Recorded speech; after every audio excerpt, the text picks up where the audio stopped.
우리 오늘 아침 주시는 말씀입니다. 우리 여호수아 6장 보겠습니다.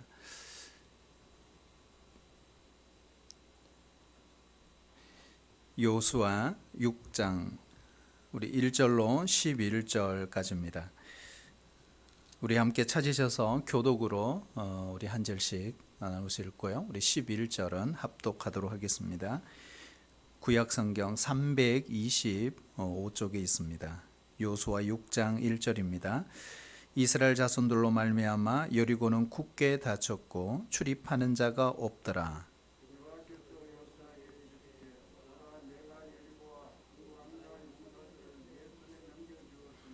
너희 모든 군사는 그 성을 둘러 성 주위를 매일 한 번씩 돌되 엿새 동안을 그리하라.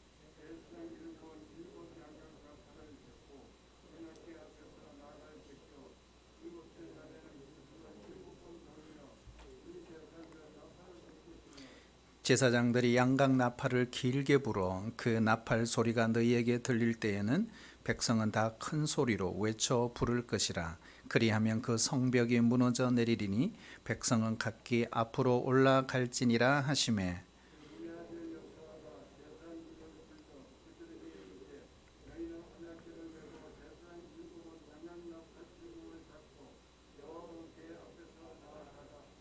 또 백성에게 이르되 나아가서 그 성을 돌되 무장한 자들이 여호와 궤 앞에서 나아갈지니라 하니라.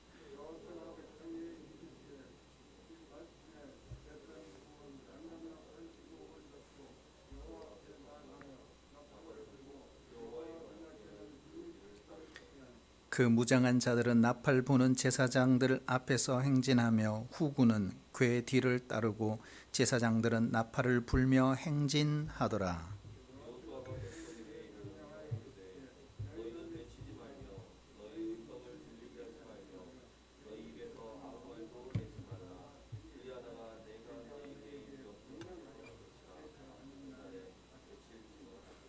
여호와의 궤가 그 성을 한번 돌게 하고 그들이 진영으로 돌아와서 진영에서 자니라. 아멘.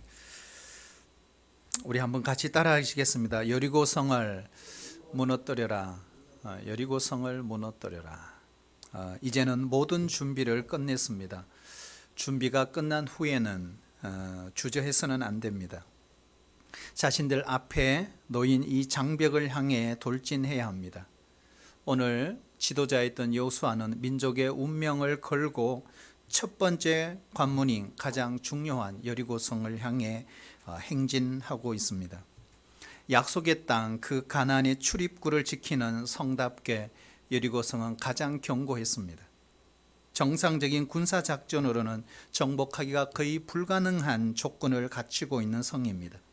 그 성의 지형을 보면 가파른 경사지 정상 부분에 위치하고 있습니다.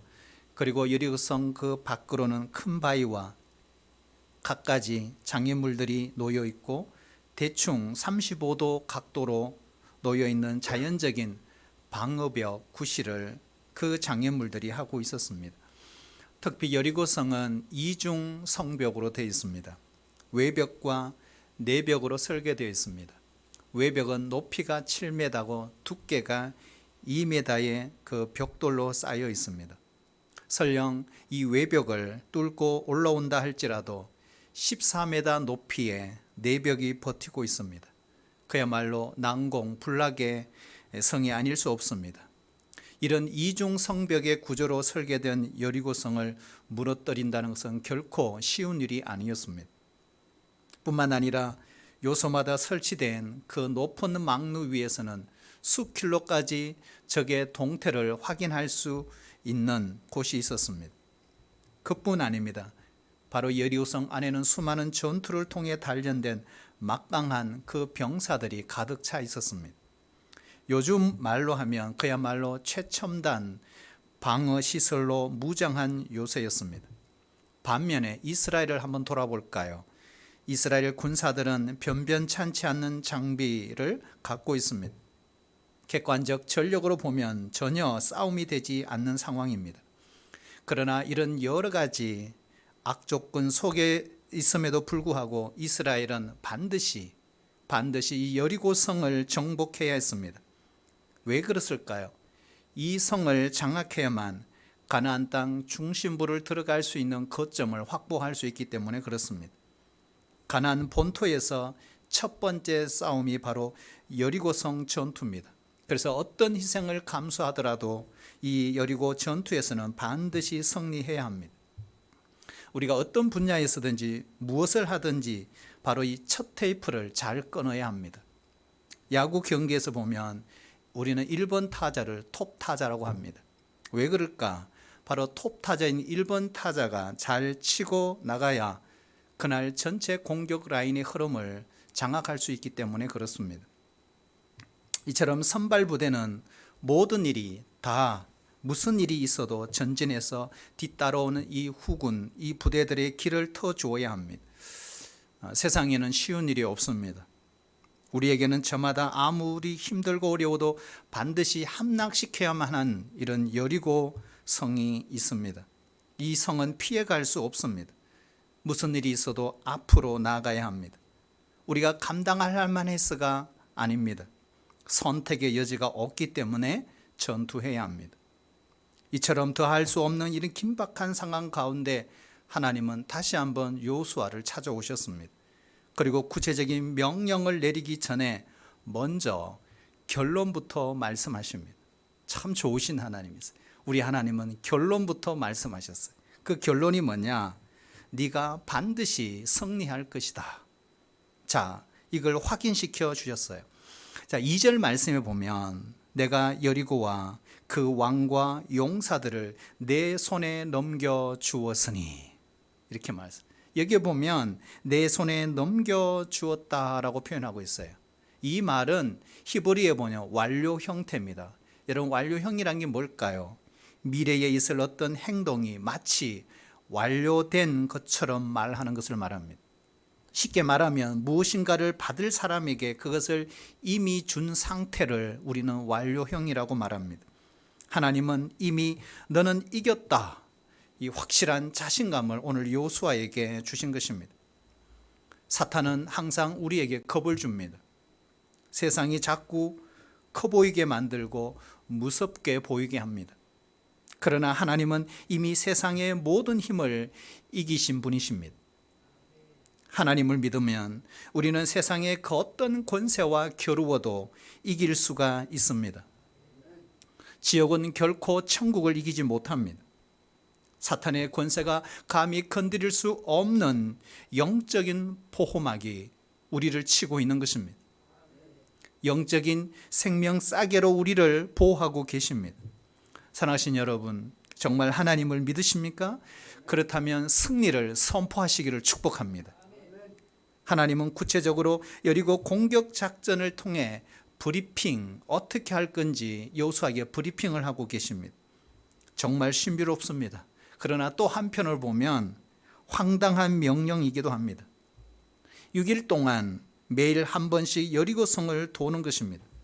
무기를 점검하라, 참호를 파라, 돌격대를 뽑아라, 성벽을 파괴시킬 특수병기를 준비하라, 이런 군사 명령을 전혀 하지 않으셨습니다. 그것도 군사들만 제사장들과 함께 하루에 한 번씩 6일 동안 돌라는 것입니다. 어느 누구도 말을 하면 안 된다. 그리고 마지막 7일째 되는 날에는 7바퀴를 돌고 마지막 순간에 이 제사장이 양각 나팔 소리와 함께 모든 백성이 큰 소리로 외쳐라. 그때 이 성이 무너질 것이다. 이런 브리핑을 하신 거예요. 2021년 올 한 해도 우리 인생 여정 가운데 여리고성과 같은 큰 문제에 우리는 직면할 수 있습니다. 그래서 오늘 이 말씀은 우리가 직면하게 될 그 문제에 대한 중요한 통찰력을 우리에게 주는 것입니다.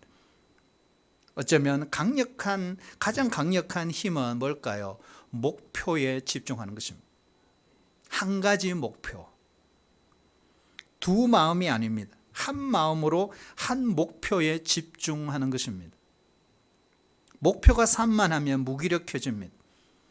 한 가지 목표에 초점을 맞출 때 놀라운 힘을 발휘하게 되는 것입니다. 하나님은 가나안 땅 전체를 정복하는 중에 가장 먼저 여리고성에 집중하게 하십니다. 우선 우리에게 주어진 그 목표에 집중해서 최선을 다하는 것입니다. 힘을 분산시키면 안 됩니다. 힘을 집중해야 합니다. 힘을 집중할 때 강력한 능력이 나타납니다. 하나님은 무엇인가 지시하실 때는 그럴 만한 이유가 있습니다. 물론 그 이유를 우리가 다 파악할 수는 없어요. 하지만 하나님은 어떤 일을 행하실 때 많은 경우 그 이유를 말씀해 주십니다. 때로는 우리가 날쌘 큐티하는 중에 그 이유를 깨닫게 하십니다. 때로는 과거의 역사를 돌아보면 그 이유를 깨달을 수 있습니다. 과거와 현재와 미래는 잘 연결시키면 깨달음을 얻을 수 있습니다. 우리는 모세가 12명의 정탐꾼을 가나안 땅으로 보냈다는 사실을 이미 알고 있습니다. 그 사건은 여호수아에게 40년 전의 일이었습니다. 정탐꾼들이 가나안 정탐 후에 모세와 이스라엘 백성들에게 한 보고는 달랐습니다. 10명의 정탐꾼은 가나안 땅을 원치 않았습니다. 그들은 애굽으로 돌아갈 것을 원했습니다. 반면에 2명의 정탐꾼 여호수아와 칼렙은 하나님이 약속해 주신 가나안 땅을 원했습니다. 그 당시 이스라엘 백성들의 목표가 둘로 나누어졌습니다. 거대한 무리들의 목표는 한 가지, 애굽으로 돌아가는 것입니다. 반면에 여호수아와 칼렙의 목표는 한 가지, 가나안 땅을 정복하는 것입니다. 그 결과 그들은 혼돈 속으로 빠져들어갔습니다. 그 결과 40년을 광야에서 보내야 했습니다. 40년의 그 세월을 지난 후에 하나님은 그들에게 다른 지시를 내리십니다. 그 지시는 목표가 2가지가 아니에요. 한 목표입니다. 2 마음이 아닌 한 마음으로 여리고성에 도전하라는 것입니다.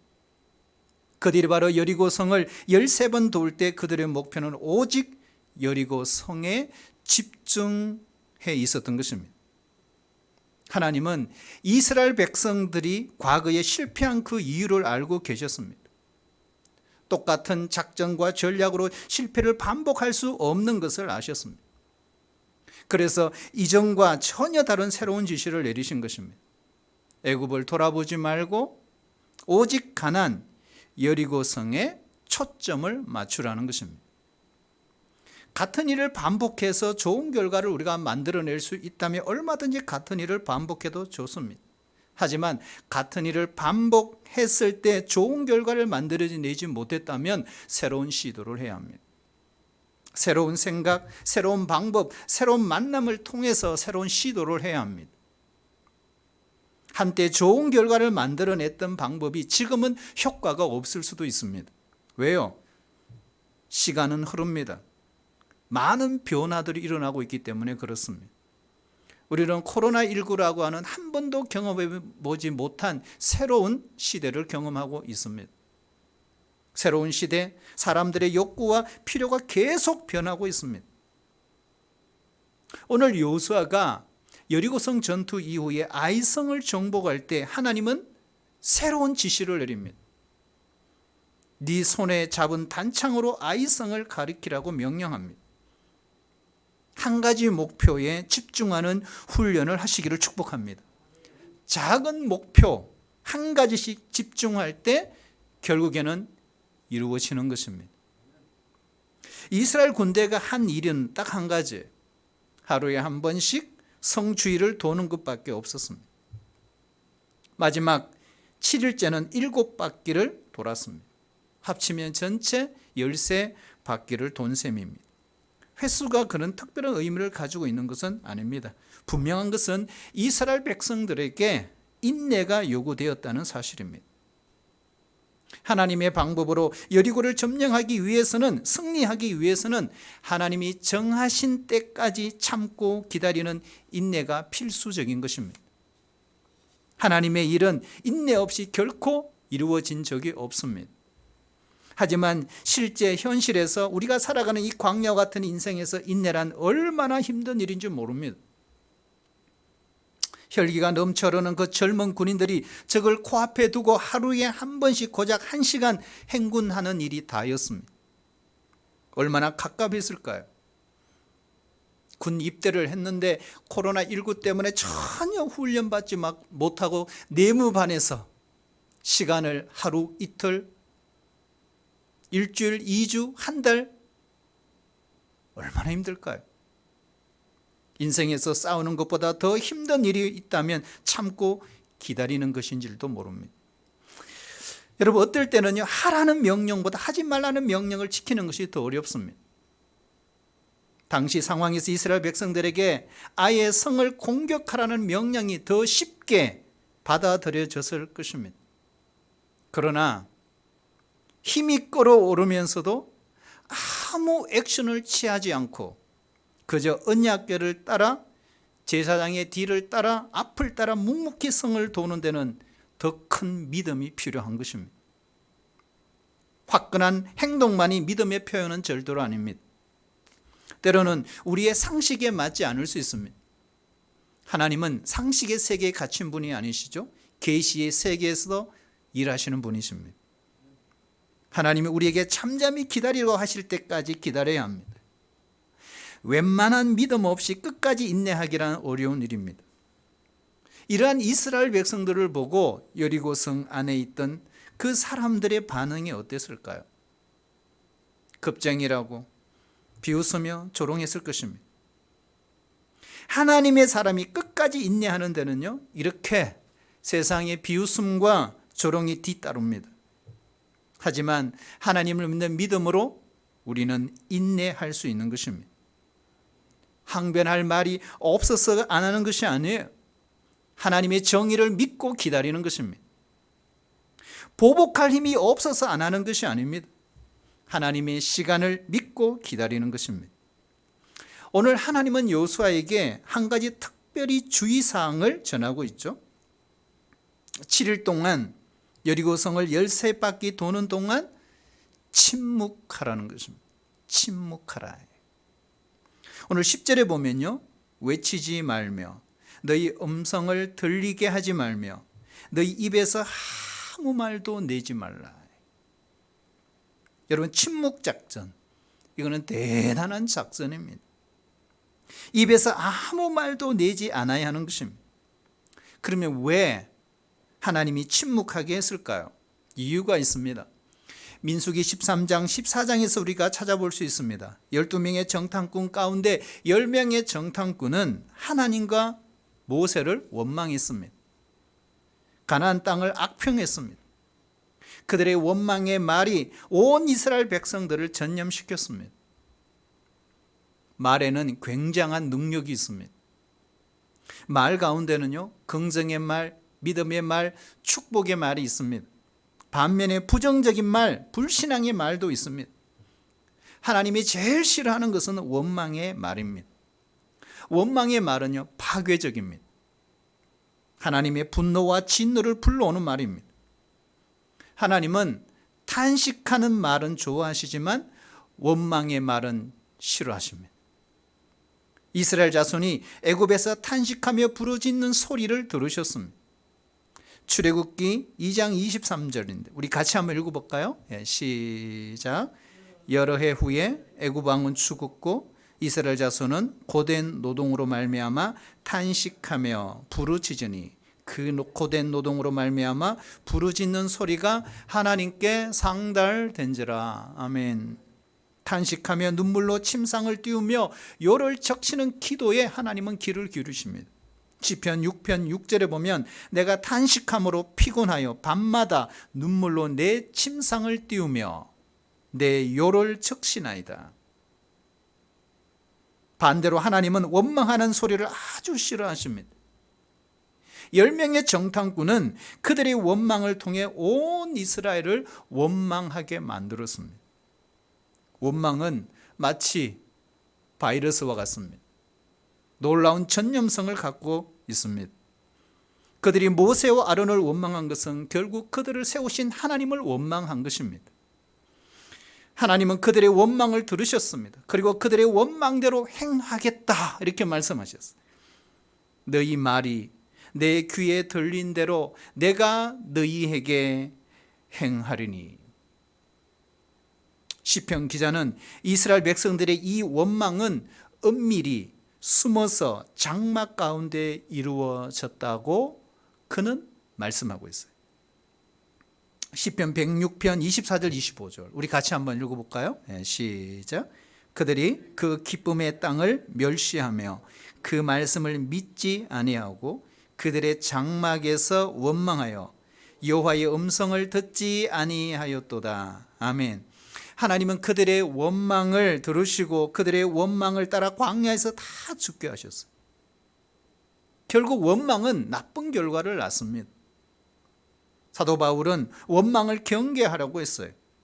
그들 가운데 어떤 사람들이 원망하다가 멸망시키는 자에게 멸망하였나니 너희는 그들과 같이 원망하지 말라. 고린도전서 10장 10절입니다. 모든 일을 원망과 시비가 없이 하라. 빌립보서 2장 14절입니다.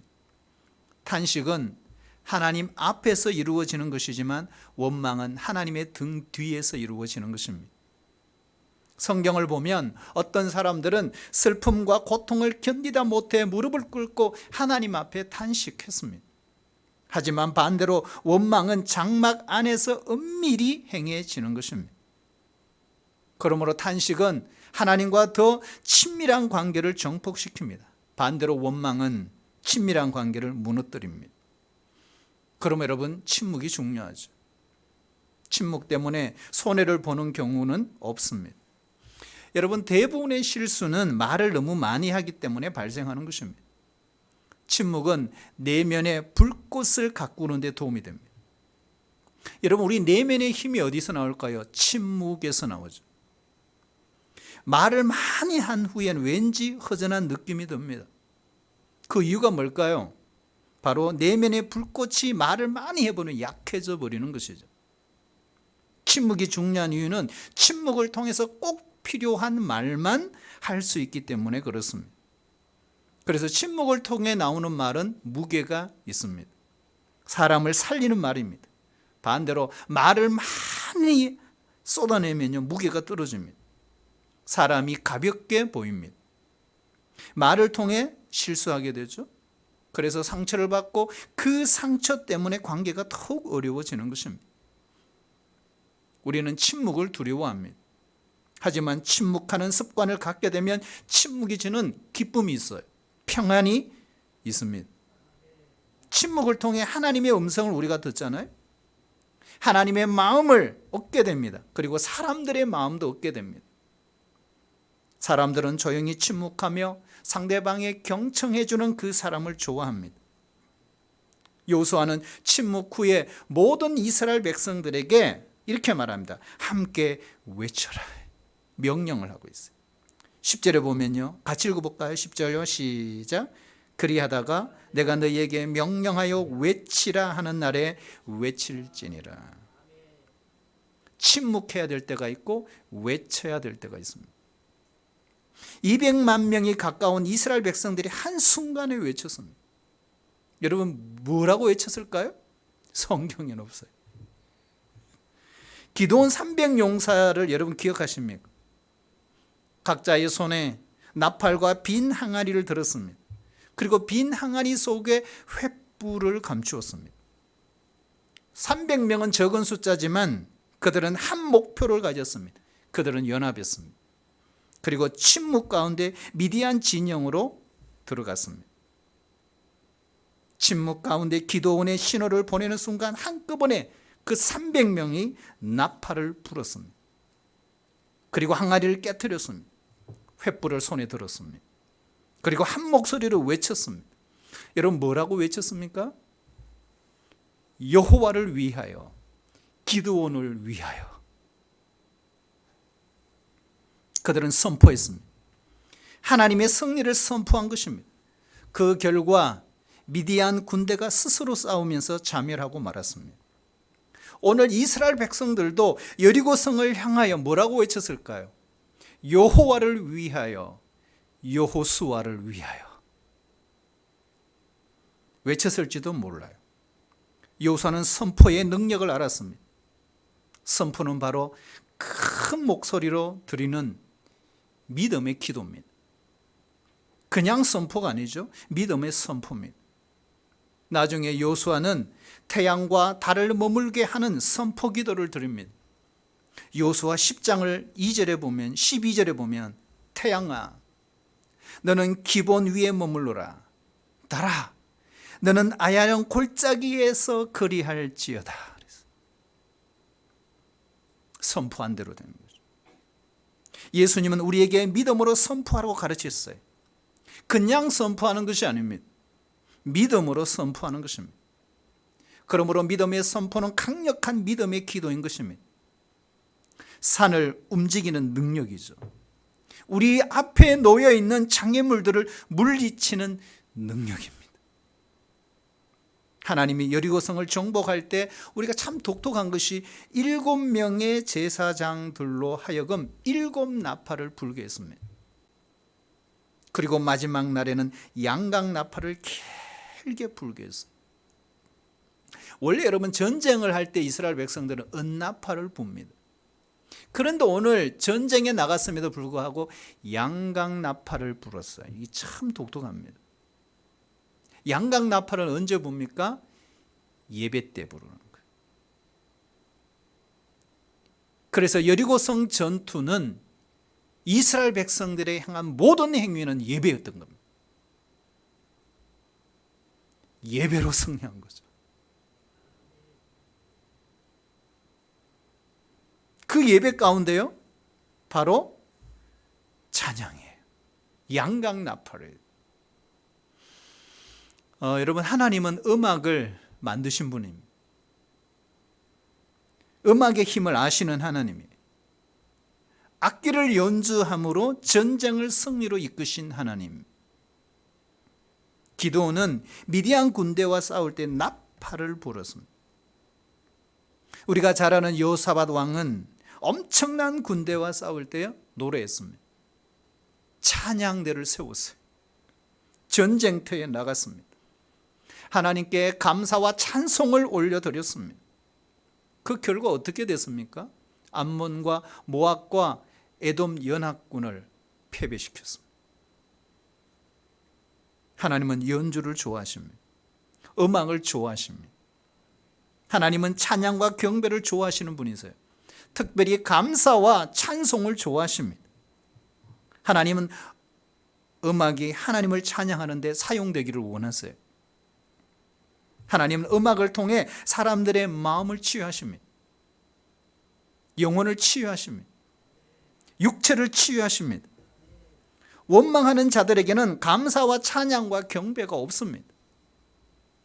감사하는 사람들에게는 찬양과 경배가 있습니다. 저는 하나님의 전능하신 능력을 여리고성이 그 능력으로 무너졌다고 확신합니다. 그런데 중요한 것은 이 하나님의 그 전능하신 능력이 뭘 통해 보여졌느냐? 음악을 통해 보여졌다. 예수님이 제자들과 함께 최후의 만찬을 하신 후에 그들과 더불어 감람산을 향해 올라가실 때 성경은 이렇게 말하고요. 찬미하며 가셨더라. 그 길은 십자가를 향하는 길의 시작이었습니다. 결국 우리 인생의 승리의 비결은 찬양이 있습니다. 노래에 있습니다. 음악이 있습니다. 하나님은 그걸 사용하세요. 여리고성 정복을 위해 우리 주님께서 이스라엘 백성들에게 원하셨던 것은요, 이스라엘 백성들의 마음이에요. 어떤 마음? 순종의 마음. 아니, 이 성을 돈다고 이 성이 무너지겠어? 그러나 그들이 그렇게 한 이유는 그것이 바로 자신들의 주인이신 하나님의 명령이었기 때문입니다. 여러분, 이 여리고성 전투를 통해서 우리가 배워야 될 정말 귀한 교훈이 있고, 하나님께서 이스라엘 백성들에게 원하시는 것은 어떤 행위가 아닙니다. 순종이었어요. 여리고성이 무너진 것은 7일 동안 여리고성을 13번 돌았을 때 일어났어요. 12번째는 아무 일도 일어나지 않았어요. 만약 중간에 어떤 사람들이 원망하고 불평했다고 한번 생각해 보세요. 이런 미친 짓이 어디 있느냐고. 여기서 그만두자고. 그렇게 한번 생각을 해보세요. 그런 일이 일어났다고. 만약에 중도에 하나님의 말씀을 따라 여리고성을 도는 것을 포기했다고 하면 상상해 보세요. 그렇다면 여리고성은 무너지지 않았을 것입니다. 여러분, 나만 장군 아시죠? 엘리사가 전해준 하나님의 말씀에 순종해서 요단강에 7번 들어갔다가 나왔습니다. 그의 나병이 깨끗해진 것은 6번째가 아니에요. 요단강에 7번 들어갔다가 나왔을 때입니다. 이게 무슨 말일까요? 순종은 끝까지 해야 한다. 끈질긴 순종, 기적을 불러오는 것입니다. 히브리서 11장 30절의 말씀에 보면 여리고성이 무너진 것은 믿음을 통해 무너졌다고 증언하고 있어요. 하나님의 약속을 믿되 끝까지 믿어야 한다는 것입니다. 진짜 믿음은 바로 끈질긴 믿음이죠. 하나님의 약속이 이루어질 때까지 믿는 믿음. 성경적인 믿음의 특징을 보는 히브리서 10장 후반절에 보면 뒤로 물러서지 않는 믿음. 이게 성경적인 믿음입니다. 포기하지 않는 것입니다. 그러므로 믿는 자는 기도합니다. 여리고성을 돌 때 그들은 침묵하며 뭘 했을까요? 침묵 기도를 했을 것입니다. 그들은 언약궤를 바라보며 기도했을 것입니다. 끈질긴 기도의 사람들은 기도 응답을 받을 때까지 기도합니다. 은혜의 단비가 내릴 때까지 기도합니다. 엘리야는 끈질긴 기도의 사람이었습니다. 3년 6개월 동안 비가 오지 않는 상태에서 그는 갈멜산으로 올라갔습니다. 기도를 드렸습니다. 그의 얼굴을 무릎 사이에 넣고 간절히 기도했습니다. 사환을 통해서 7번까지 기도 응답의 징조를 구했습니다. 손바닥만한 작은 구름이 일어났고 그 작은 구름이 큰 비를 불러왔습니다. 여리고성 정복 작전을 통해서 3가지, 끈질긴 순종, 끈질긴 믿음, 끈질긴 기도를 우리는 배워야 합니다. 이 한 해를 시작하면서 우리는 너무 일찍 포기하면 안 됩니다. 너무 일찍 체념하면 안 됩니다. 너무 일찍 물러서면 안 됩니다. 사랑하신 여러분, 순종의 양을 채워야 합니다. 끝까지 순종의 양을 채워야 합니다. 믿음의 양을 끝까지 채워야 합니다. 기도의 양을 끝까지 채워야 합니다. 여리고성 정복 전쟁에서 진짜 상대는 여리고 군사들이 아닙니다. 그 싸움은 바로 자신과의 싸움이었습니다. 하나님은 말씀 한마디로 간단하게 여리고성을 없애버릴 수 있으셨습니다. 진짜 여리고 전쟁은 바로 이스라엘 백성들의 마음을 상대로 한 전쟁이었습니다. 여리고 성벽을 상대로 한 것이 결코 아닙니다. 하나님은 여리고 정복하려고 한 것이 아닙니다. 바로 이스라엘 백성들의 마음을 정복하려고 했던 것입니다. 여러분, 이 한 해를 시작하면서 지금 여러분이 무너뜨려야 할 우리 내면의 여리고성이 무엇입니까? 여러분, 그 여리고성을 무너뜨리시고 이 한 해를 시작할 수 있기를 주의 이름으로 축복합니다.